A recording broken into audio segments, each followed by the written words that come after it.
They don't believe in our people, they don't believe in the way we think, and I don't think they believe that we are human beings too. A bizarre statement or a sad reality of where SA Rugby finds itself in.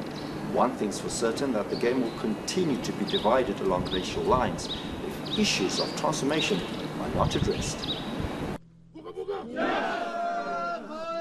South African rugby has only had 3 black head coaches in the history of Super Rugby. Furthermore, black coaches are also hard to find at Currie Cup level. So, what does it really take to make it as a professional coach of colour in SA Rugby? To be able to explain what you need to be a successful coach in South Africa would imply there's a structure or a pathway in place. The simple truth is there isn't. A Level 3 SA Rugby coaching certificate is what's required to coach professionally. While a number of black coaches have achieved their badges, reaching the echelons of pro-level rugby comes with many stumbling blocks. You know, the question of how you sort of make your climb is then, you know, a triumph of sort of using your wits about you, you know, in terms of what context do you have in the system, and, you know, who likes you in the system that you're operating in.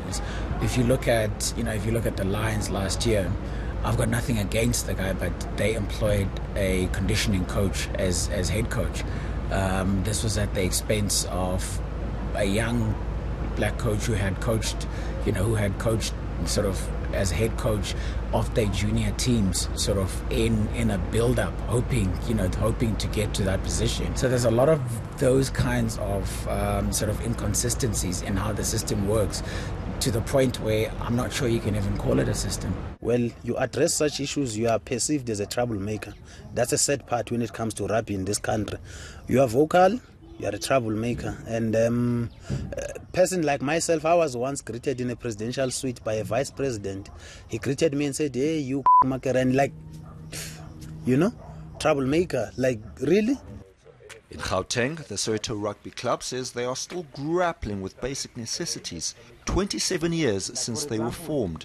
It's either you shut up, keep quiet, take whatever that we're giving you, or die your slow death. As I've said that even now, they are paying for nothing. We're going to pay in 2019 for our first aid. We're going to pay referees, and then we must see to finish even how do we develop coaches. So you tell me, what kind of environment is that then that we're going to play rugby or participate in rugby? Due to the financial strengths, I know back in the day, almost every single club in this union was assisted by this union. Due to the financial constraints, we union are no longer in the such a position to provide that they have provided in the past. The head of training and development at the Lions says opportunities are out there for black coaches if they are willing to bide their time. The challenge is that because of professional rugby, I think there's a high emphasis on sudden success. So it's up to us as unions and as a rugby to ensure we create a pathway. And we need to be patient because success is not a one-way street. For me, yes, I feel I was sidelined because of my color. And I don't know what else is there. Because for the fact that I was a fully equipped coach to be a backline coach. But now, a guy that is only doing kicking and never coached is getting placed in my place. Then I don't know what's happening. Because how do they explain that? Sino Ganto's promising coaching career at the Cheetahs came to a premature end. 31-year-old Ganto says he was overlooked to coach at a higher level due to the color of his skin. Other coaches pushed me out. A guy that I was coaching with, he was the forwards coach. He gets to go up, but I stayed down. In 2015, SA Rugby made a promise that the sport would have a 50% black representation by 2019.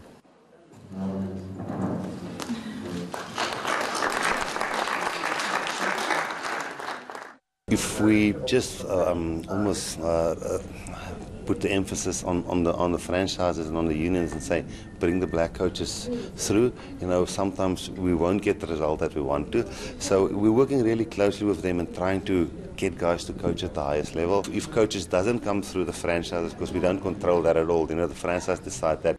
In that case, are franchises given too much power by SA Rugby? For some, it ceases to be amazing that administrators are still reluctant to solve the basics. At the end of the day, the way sporting teams have been run for years is you give someone an opportunity, ample opportunity, fair enough opportunity, and after you've done that, you back them to succeed until they prove to you beyond a shadow of doubt that they cannot succeed. Just a fair challenge, that's all.